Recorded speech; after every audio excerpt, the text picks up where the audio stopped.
Vamos pues a continuar con nuestro tiempo de la enseñanza y seguimos estudiando el libro de Samuel y como hemos mencionado, ¿no? A la luz de el pacto de Dios con su pueblo, ¿sí? Lo que estamos haciendo es ver la historia desde la perspectiva de Dios, ¿sí? Y la relación que Él tiene con su pueblo, ¿no? Eso es lo que estamos haciendo y a lo que nos referimos cuando decimos estudiando Samuel a la luz del pacto, ¿no? Es ver a Dios también en su trono, ¿sí? Gobernando todas las cosas según el designio de su propia voluntad. Es a lo que hacemos énfasis. No sacamos a Dios de la historia, sino interpretamos la historia a la luz de Dios como el soberano, ¿no? Y haciendo su voluntad en toda la historia. Entonces, a menudo vemos la historia como sucesos sin sentidos, ¿no? ¿Dónde puedo ver a Dios aquí? Si pensamos en nuestra historia, en nuestro país hace, 500 años, y los aztecas y estos grupos, podemos pensar, ¿dónde estaba Dios aquí? O ¿qué puedo ver, qué puedo rescatar de esta historia, ¿no? Pero siempre vale la pena pensar según el pacto de Dios con el hombre, ¿sí? O sea, Dios es quien gobierna, ¿sí? Entonces no podemos ver la historia como, vemos aquí el hombre cómo está actuando y limitarlo a eso, a las decisiones del hombre, ¿sí? Recordemos que el Señor es el Señor de la historia, ¿sí? Y trae juicio, como lo hizo desde el principio en Génesis 3.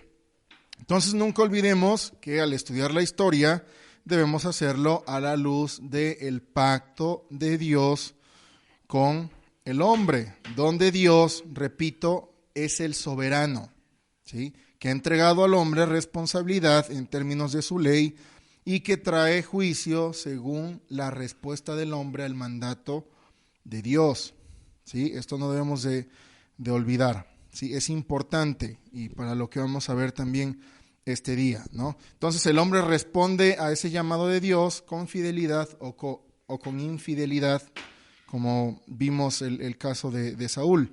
Y esto trae el juicio de Dios, bendición o maldición, según si hay obediencia o hay desobediencia al llamado del Señor, ¿sí? Y nuestro Señor tiene control del futuro, ¿no? Él está en control de todo esto. Bien, así entonces hemos visto el juicio de Dios sobre Saúl y a la vez sobre su pueblo Israel, ¿sí? Que buscó el orden humanista, ¿sí?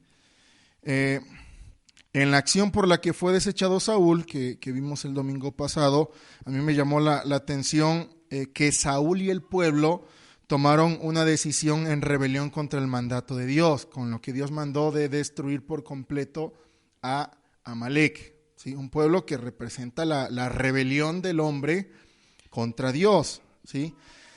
Cuando a Saúl se le llama la atención por medio del profeta Samuel, Saúl culpó al pueblo, ¿sí?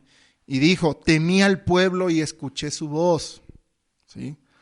O sea que de una monarquía, en cierta forma, una monarquía humanista, pasó a una democracia, ¿sí? En ese momento de tomar decisión, cuando Dios pone responsabilidad al hombre y para llevar a cabo el llamado, el mandato de Dios, tomaron decisiones el pueblo junto con Saúl. Es lo que dice la Escritura.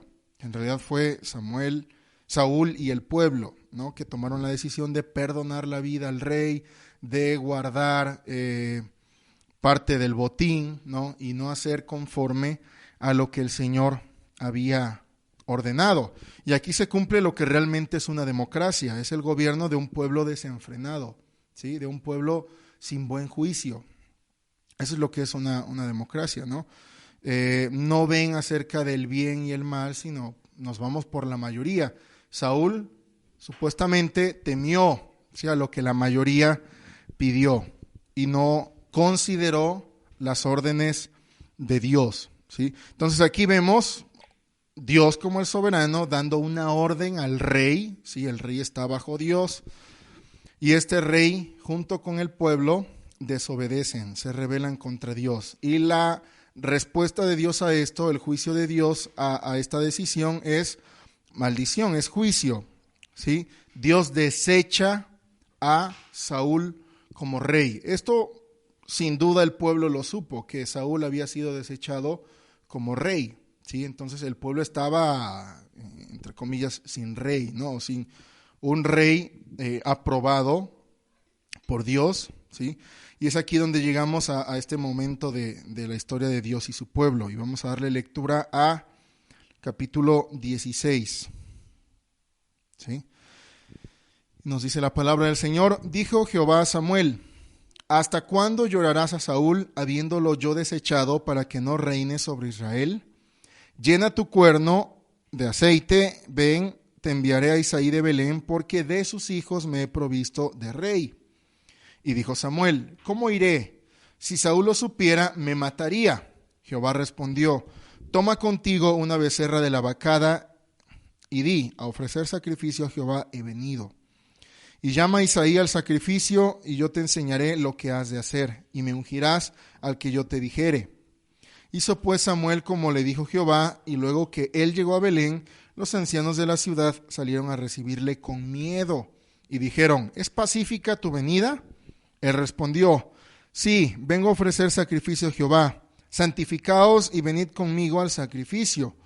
Y santificando él a Isaí y a sus hijos, los llamó al sacrificio.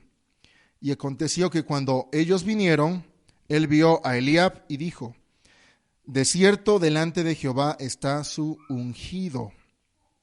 Y Jehová respondió a Samuel: no mires a su parecer ni a lo grande de su estatura, porque yo lo desecho.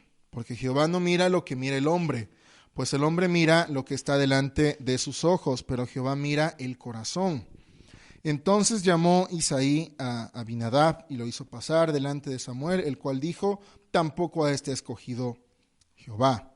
Hizo luego pasar Isaí a Sama, y él dijo: tampoco a este ha elegido Jehová. E hizo pasar Isaí 7 hijos suyos delante de Samuel, pero Samuel dijo a Isaí: Jehová no ha elegido a estos. Entonces dijo Samuel a Isaí: ¿son estos todos tus hijos? Y él respondió: queda aún el menor, que apacienta las ovejas. Y dijo Samuel a Isaí: envía por él, porque no nos sentaremos a la mesa hasta que él venga aquí. Envió pues por él, y le hizo entrar, y era rubio, hermoso de ojos y de buen parecer. Entonces Jehová dijo: levántate y úngelo, porque este es. Y Samuel tomó el cuerno del aceite y lo ungió en medio de sus hermanos, y desde aquel día en adelante el espíritu de Jehová vino sobre David. Se levantó luego Samuel y se volvió a Ramá. El espíritu de Jehová se apartó de Saúl, y le atormentaba un espíritu malo de parte de Jehová. Y los criados de Saúl le dijeron: he aquí ahora un espíritu malo de parte de Dios te atormenta. Diga pues nuestro Señor a tus siervos que están delante de ti, que busquen alguno que sepa tocar el arpa, para que cuando esté sobre ti el espíritu malo de parte de Dios, él toque con su mano y tengas alivio. Y Saúl respondió a sus criados: buscadme pues ahora alguno que toque bien y traédmelo.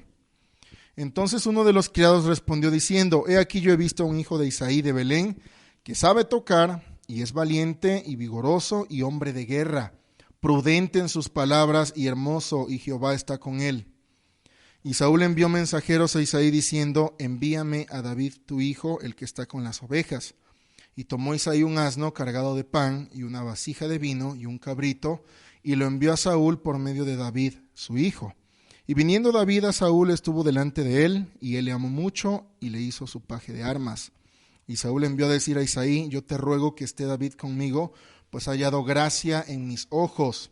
Y cuando el espíritu malo de parte de Dios venía sobre Saúl, David tomaba el arpa y tocaba con su mano, y Saúl tenía alivio y estaba mejor, y el espíritu malo se apartaba de él. Oremos. Gracias te damos, Dios, por tu palabra, por lo que hemos podido aprender en estas semanas, en este libro, Señor, acerca de la historia de tu pueblo y cómo ha respondido a tus llamados, Señor, y cuál ha sido también, Señor, el juicio para ellos, y cómo has traído también al pueblo de regreso, Señor, a tu camino, poniendo también un rey conforme a tu corazón, un rey conforme a lo que tú ordenas en tu palabra, para cuando el pueblo pidiera rey. Ayúdanos a entender, Señor, y aplicarlo a nuestros días, Señor, cómo hemos de actuar. Te damos gracias en Cristo Jesús. Amén. Bien, pues así está la situación, ¿sí? Tenemos a Saúl desechado y, ¿sí?, el pueblo sin rey, en cierta forma sin rey, aunque sigue Saúl, pero ya ha sido desechado de parte de Dios, ¿sí? El pueblo, su rey como las demás naciones, su orden humanista ha sido ya, ¿no? Es una muestra de Dios, parte es esto, la gracia del Señor para con el pueblo, ¿sí? De quitar este orden y poner un hombre conforme a su corazón, conforme al orden de Dios, ¿sí? Con las mismas leyes que eran para Saúl como rey y que no cumplió, sin duda, ¿no? Entonces, Saúl, podemos pensar, fue dado para juicio, para que el pueblo también entendiera y comprendiera que está apartado de Dios, ¿sí? Y ahora Dios envía a Samuel por un hombre que él ha escogido, ¿sí? No según el orden, repito, humanista como las demás naciones, sino según el orden de Dios, para hacer volver al pueblo a lo que la palabra ley de Dios mandaba al pueblo. Ahora es importante ver a Dios en el trono, ¿sí?, gobernando la historia, haciendo según su propósito eterno. Sabemos que este joven que va a ser ungido es David, ¿sí?, del cual nace nuestro Señor Jesucristo, ¿sí?, del linaje real de David.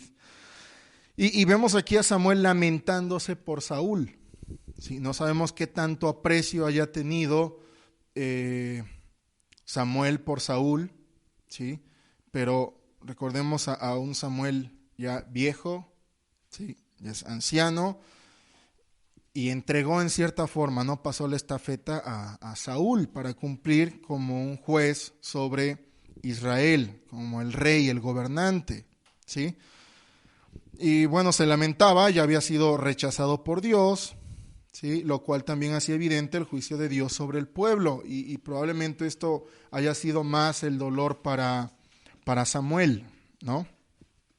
Pero nos está mostrando que Dios está en control. Dios quita y pone a los gobernantes para juicio o bendición de las naciones. Aquí para su pueblo, ¿sí?, quita este mal, ¿no?, que era Saúl, que mostraba rebelión y rebelión a los mandatos de Dios, ¿sí? Entonces Dios le ordena ir por el ungido que él había escogido, un hijo de Isaí de Belén, o sea, es de la tribu de Judá. Recordemos las palabras de Israel a Judá, ¿sí?, en su profecía antes de morir en Génesis 49:10, dice: el cetro no se apartará de Judá, ni de entre sus pies el bastón de mando, hasta que llegue el verdadero rey, dice Silo, ¿no?, quien merece la obediencia de los pueblos. Entonces aquí vemos un cumplimiento de la profecía, ¿sí?, retomando el Señor lo que había dicho por medio de Israel o Jacob, ¿no?, que el cetro estaría como permanente en Judá, ¿sí?, en esta tribu, hasta que viniera el verdadero rey. O sea que estos reyes eran tipos, porque son ungidos, recordemos la palabra, que en griego es Christos, ¿sí?, o Mesía en hebreo, ¿no? Entonces vendrá el verdadero rey, ¿sí?, a quien merece la obediencia de los pueblos, o sea, de toda nación, no solo de Israel. Entonces es importante recordar esto, lo que Dios había dicho por medio de Jacob. ¿Por qué? Porque Él está en control de la historia. Nuestro Señor está ahí gobernando en este momento también, ¿sí? Es necesario ver la historia a la luz del pacto. Dios está en control y ha escogido un hombre entonces de esta tribu, de Judá. hijo de Isaí, quien también sabemos es descendiente de Booz, un hombre que por lo que vemos en el libro de Ruth, fue también un tipo de Cristo, ¿sí? Al mostrar la redención, ¿sí? A una persona gentil, ¿sí? Según la ley, redimió a esta mujer. El trato también que le dio a Ruth, ¿sí? Eso es importante. La trató según la ley de Dios. ¿Y en qué tiempo hizo esto Booz? En el tiempo en el que cada uno hacía lo que bien le parecía, ¿no? Vamos a mencionar eso en un momento. Entonces, bueno, Booz, un tipo de Cristo, y David también, quien va a ser escogido, es un tipo de Cristo. De hecho, Cristo es llamado la raíz de David, en Apocalipsis 22:16, la raíz y linaje de David. La reacción de Samuel fue de temor por Saúl. ¿Qué tan malo y perverso era Saúl? En lo que entendía Samuel, que dijo, me matará, ¿no? El profeta de Dios tiene temor del rey, el rey que él mismo ungió, y que como profeta, ¿sí?, de Dios, él puede exhortarlo, pero ahora tiene temor, como Elías de Jezabel y Acab, ¿sí?, siendo que los profetas tienen la autoridad de parte de Dios de llamar la atención a las autoridades, ¿sí?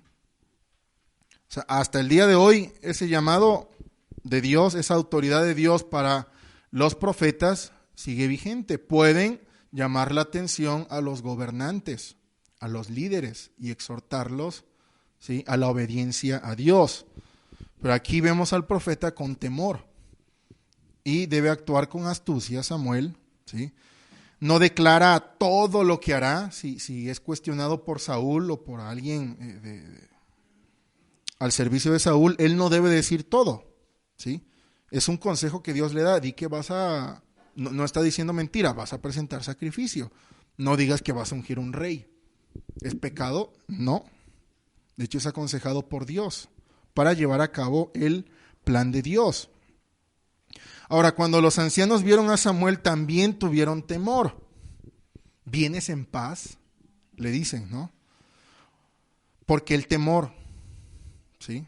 Ellos sabían lo que había pasado con Saúl, que había sido desechado por Dios, y ven en Samuel una autoridad, y dicen, ¿vienes en paz o vienes para traer juicio, ¿no?, sobre nosotros?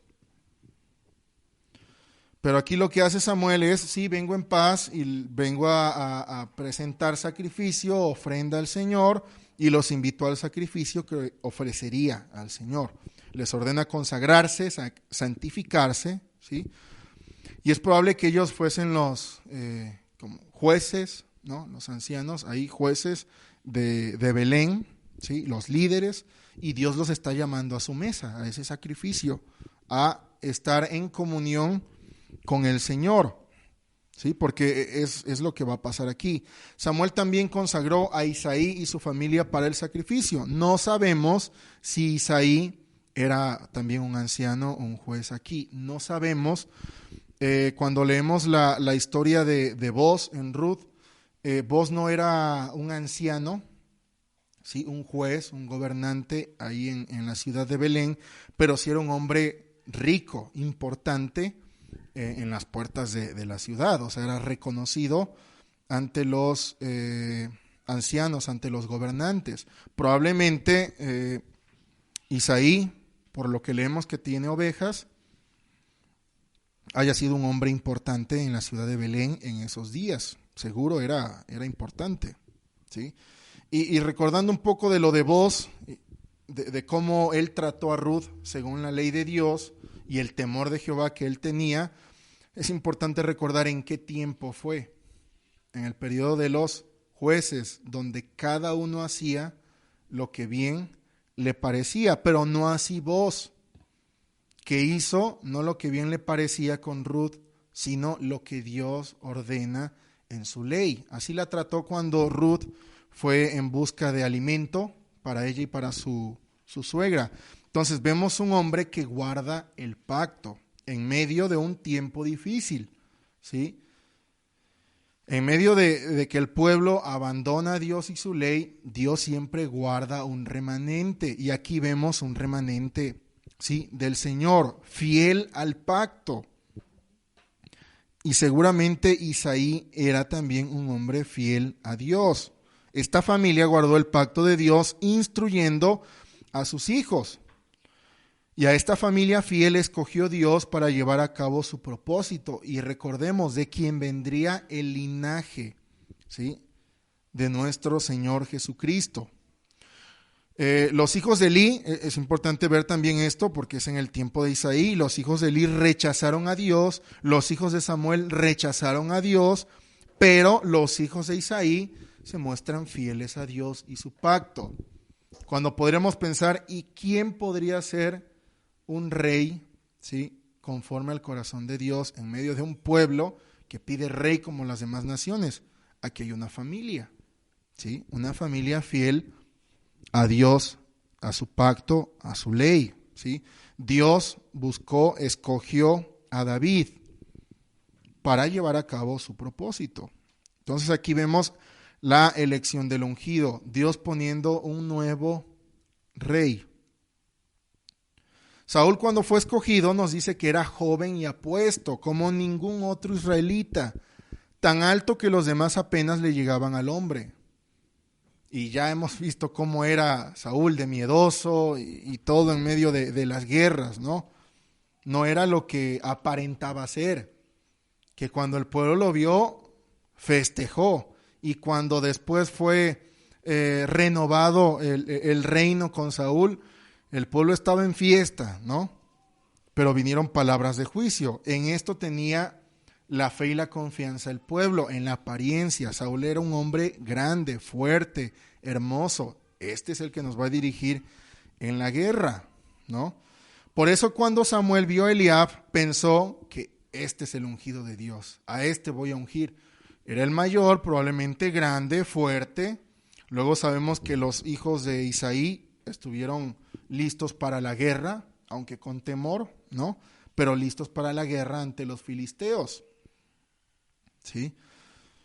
Su estatura, su porte, probablemente dijo Samuel, este es. Pero así pasaron 7 hijos de Isaí. Y el Señor dijo, ninguno de estos es. Y aquí encontramos una frase que en nuestros días a veces se interpreta, pero mal, ¿no? De lo que el Señor le dijo a Samuel, no mires a su parecer ni a lo grande de su estatura, porque yo lo desecho. Porque Jehová no mira lo que mira el hombre, pues el hombre mira lo que está delante de sus ojos, como hizo el pueblo cuando vio a Saúl, ¿sí? Pero Jehová mira el corazón. Y el problema aquí es cuando nos referimos a mirar el corazón, ¿sí? ¿A qué se refiere? ¿Qué es lo que nos está diciendo que Dios mire el corazón? Normalmente decimos, y es la malinterpretación, los sentimientos, ¿no? ¿Qué otra cosa? Las buenas intenciones. Eso es lo que el Señor mira. Los sentimientos o las buenas intenciones. Pero cuando se refiere al corazón hace referencia a la fuente de la vida de la persona, a todo su ser. Y esto en varios aspectos, viéndolo como un todo, como una unidad. No solo sus sentimientos, sino también pensamientos. O sea, no desecha sentimientos, pero también pensamientos, voluntad, discernimiento, ¿sí? Y otras cosas. O sea, ve al hombre, como hemos venido diciendo, en su unidad, cómo se relaciona con los demás, cómo se relaciona con Dios. En pocas palabras podíamos decir, cuando la Escritura nos dice que guarda estas palabras en tu corazón, habla de la obediencia, ¿sí? Lo que Dios ve es la respuesta del hombre ante cualquier circunstancia, cómo actúa, cómo gobierna sus sentimientos, ¿sí? Sus pensamientos, su voluntad. Entonces no es de que, Dios ve el corazón. Los hijos probablemente estaban dispuestos, pero eran fuertes, sabios, pero no, Dios no mira eso. Dios mira el corazón. Eso suena muy romántico, sentimental, pero no es así. Tiene que ver con la fidelidad a Dios y su palabra. Y no queremos decir, no sabemos si los demás hijos de Isaí eran fieles a Dios. Tenían buenos nombres, por lo menos los dos que menciona aquí. Es una familia del pacto, por los nombres que aplica hacia sus hijos, pero no nos dice más, ¿sí? Pero de David sí se nos dice mucho, ¿sí? Entonces no se trata de apariencias, sino de ser completos, íntegros, ¿sí? De no hipocresía. Puedo decir que soy algo, pero en mi actuar soy otra cosa, ¿sí? O fácil decir que somos cristianos, practicarlo en lo privado, pero cuando nos relacionamos con otros nos comportamos como paganos. No es así. La apariencia ante una persona puede ser, él es bueno, él sería un buen líder, porque, no sé, me da casi buena vibra, ¿no? No es así, ¿sí? De lo que Dios mira, de lo que Dios ve en el hombre, es todo, ¿sí? Todo su ser. David, el menor de los hijos de Isaí, apacentaba ovejas, tenía una responsabilidad, ¿sí?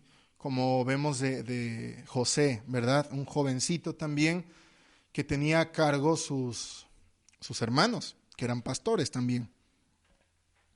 Entonces él tenía una responsabilidad que cumplir, rendía cuentas a su padre del rebaño, ¿sí? Que estaba a su cargo. ¿Qué implicaba eso en David? ¿Sí? Si era un buen pastor, daba un buen alimento. ¿Qué dice el Salmo acerca del buen pastor, de nuestro Señor? ¿Sí? Yo creo que es en la mente de David cómo debe actuar un buen pastor y cómo es nuestro Señor. Buen alimento, lugares de reposo, ¿sí? ¿Qué más? El uso del cayado también para hacer volver las ovejas extraviadas, ¿sí? Todo esto, si hablamos un poco de lo que veíamos en la escuela de padres, si hablamos de una disciplina del pastorado de un rebaño de ovejas, o sea, David yo creo que era excelente en ese llamado de Dios, cumplía bien, daba buenas cuentas de lo que su padre y Dios le habían dado, ¿no? Curarlas también, ¿sí? El aceite, cuidarlas de las bestias.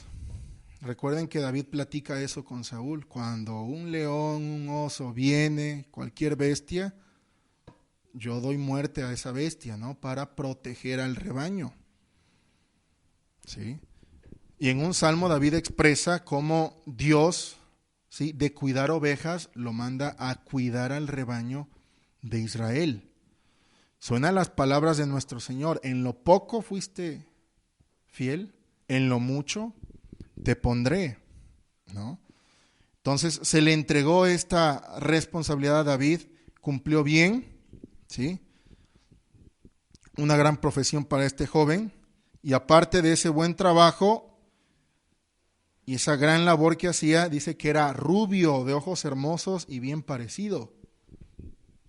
Eso lo tenía Saúl, pero no tenía lo otro. ¿Qué hizo Saúl con las ovejas perdidas? Nada que ver con David, ¿verdad? De encontrarlas, buscarlas, rescatarlas, como le platicaba David a Saúl, o le platicará más adelante, ¿sí? Era un buen pastor, era un buen mayordomo con el llamado de su padre, una responsabilidad dada por Dios, a diferencia de Saúl, ¿verdad? Que ni con sus siervos buscó, ¿sí? Ni hizo el esfuerzo de buscar más allá, ¿sí? Entonces vemos una diferencia de este ungido del Señor, que Dios ha escogido, ¿sí? Cómo es su carácter, ¿sí? En su profesión de pastor, ¿sí? Y aparte es rubio, de ojos hermosos y bien parecido. A este Samuel lo ungió por orden de Dios en medio de sus hermanos, y muy seguro que estaban también los ancianos, ¿sí? O jefes de la ciudad de Belén. Y nos dice algo importantísimo: y el Espíritu del Señor vino sobre él. ¿Con qué propósito? Recordemos que los dones del Espíritu que vemos primero en la Escritura es cuando hacen lo del tabernáculo. Sé que el Espíritu Santo capacitó a 2 personas, ¿verdad? Para hacer algunos muebles o algunas cosas de el tabernáculo. Entonces, el Espíritu del Señor también viene sobre los hombres para capacitarlos para el llamado de Dios en sus vidas. No dudo que el Espíritu del Señor haya estado en su labor como pastor de ovejas, pero viene para equiparlo para ese llamado de ser rey. Y es importante aquí pensar en nosotros, ¿sí? Como la nación de reyes y sacerdotes que somos. Según la palabra de Dios, todo creyente ha sido ungido y ha recibido el Espíritu Santo para capacitarnos, ¿verdad? En la labor que el Señor nos ha encomendado, como dice Primera de Juan 2:27, pues en ustedes permanece la unción que recibieron de Jesucristo y no necesitan que nadie venga a enseñarles. Él les ha dado la unción y ella les enseña todo.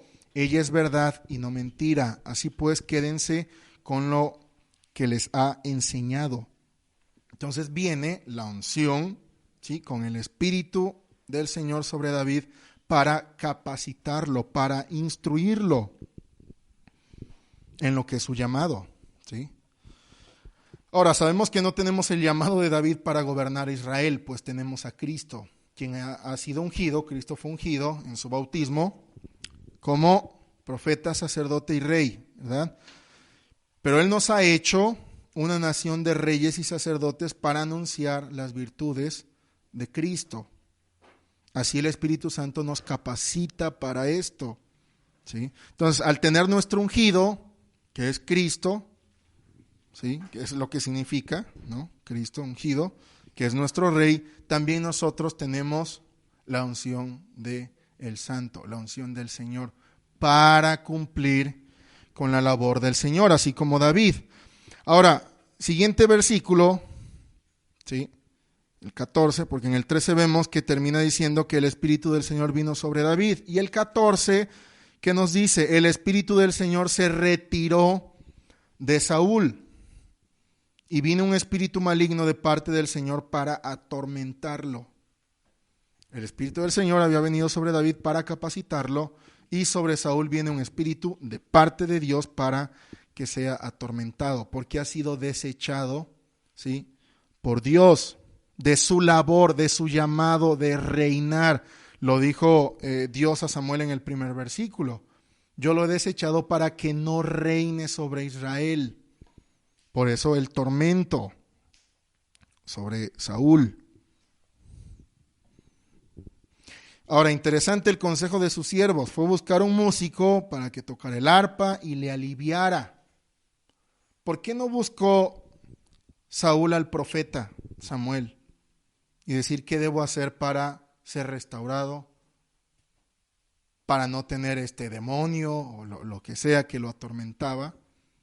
¿Por qué no pensó así? ¿Cómo pensamos normalmente cuando hay una enfermedad en nosotros? ¿Qué es lo que queremos así? El alivio, ¿sí? Al médico. Rápido es alivio. No, mire, deme algo para aliviar el dolor. No buscamos el problema de raíz, ¿verdad?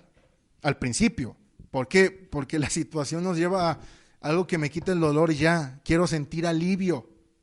Si es fiebre, que se quite la fiebre. Si es dolor muscular, lo que sea, algo para el dolor. Literal, ¿no? Entonces, el consejo que dan y lo que él busca también es algo que le dé alivio. Los criados no conocían a David, ¿no? Pero uno sí.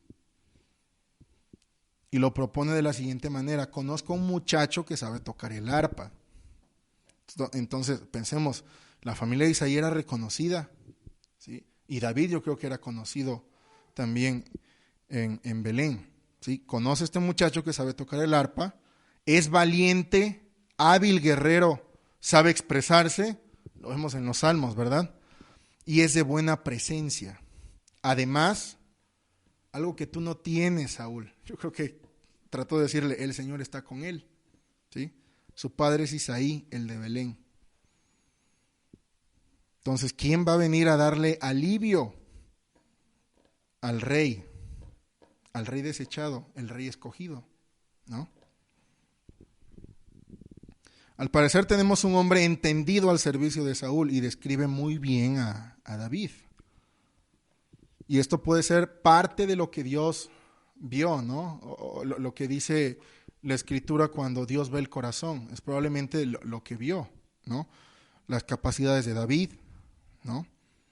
Valiente, hábil guerrero, sabe expresarse. O sea, pensamos que ver el corazón, el interior del hombre no tiene que ver con su actuar. Está ligado, ya dijimos, es una unidad.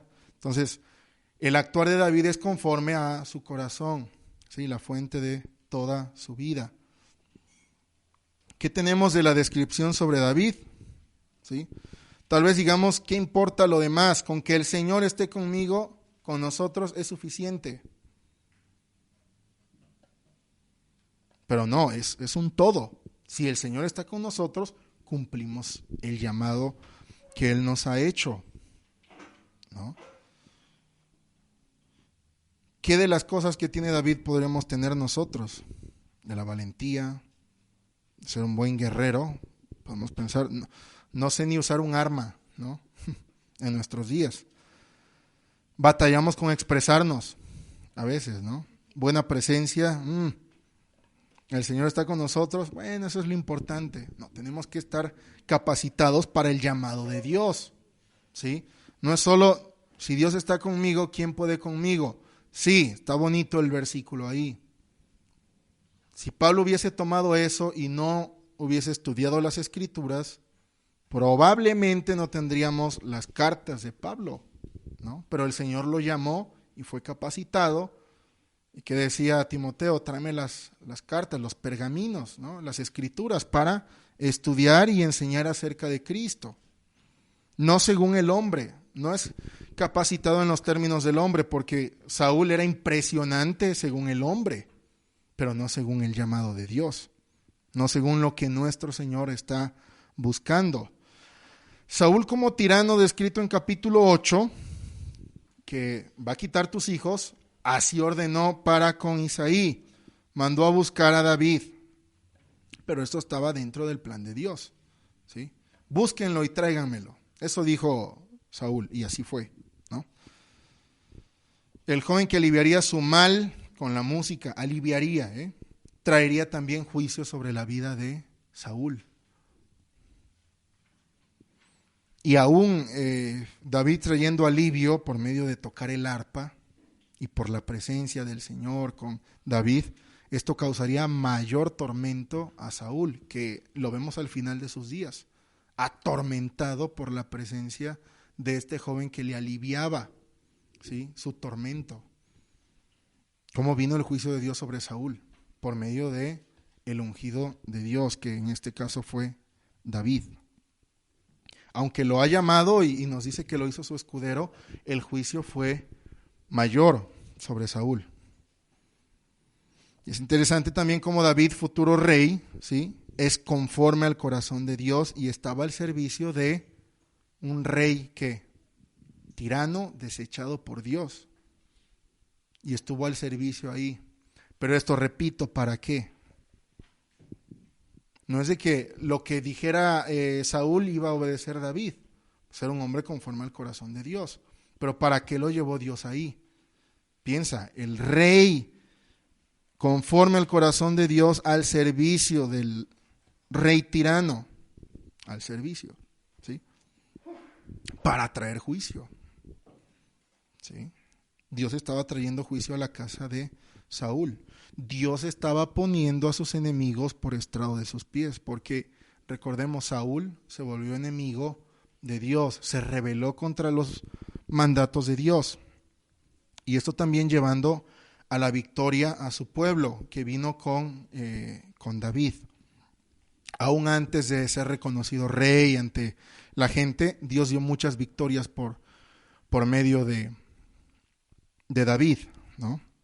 Les da un pastor también Dios a su pueblo, que los lleve al camino de la justicia, así como guiaba a sus ovejas. Él como rey, estudiando la ley de Dios, y lo expresa en los salmos: en tu ley medito de día y de noche, ¿sí?, para enseñar a los transgresores tus caminos ¿Quiénes eran los transgresores en los días de David? El propio pueblo, ¿sí? Entonces probablemente David fue ese pastor, ese buen pastor, guiando al pueblo a el camino de justicia según la ley de Dios. Empezando, sin duda, el rey en meditar día y noche en la ley, como era ordenado en Deuteronomio 17. Así Dios entonces puede levantar a sus ungidos en nuestros días, a los ungidos del Señor, a todo creyente, ¿sí?, que tiene el Espíritu de Dios para cumplir con su llamado. También para traer juicio sobre los gobernantes, ¿sí?, gobernantes perversos, no solo del gobierno civil, sino de su iglesia, de la familia, de alguna institución, ¿sí? Cristo pues es el Señor de la historia, lo vemos gobernando, pone, quita reyes, trae juicio sobre los tiranos, trae juicio sobre su pueblo, pero también trae en su gracia el buen pastor que es Cristo, ¿verdad? Nuestro Señor, guiándonos, trayendo a los enemigos del Señor a la obediencia a Cristo. Tengamos confianza pues en nuestro Señor. Oremos. Gracias te damos, Señor, por tu palabra, por lo que podemos ver en este día, donde David fue escogido, Señor, Saúl desechado para el reino, y como tú cuidas de tu pueblo aun cuando el pueblo está en rebelión, Señor, lo traes, lo llamas a juicio, Señor, y das medios, Señor, para llamarnos la atención, das pastores, das profetas, Señor, hombres que te temen, que llaman la atención a tu pueblo, aún en nuestros días, Señor. Rogamos por ser esos hombres, Señor, que llaman la atención, que juzgan correctamente según tu palabra, que traen a tu pueblo, Señor, al camino de justicia, porque eres nuestro Rey y Señor, que gobiernas sobre nosotros, que gobiernas sobre toda nación, Señor, y confiamos en tu palabra, Señor, que eres nuestro Rey. En el nombre de Jesús, amén. Amén. Amén. Amén. Amén. Amén. Amén. Amén. Amén.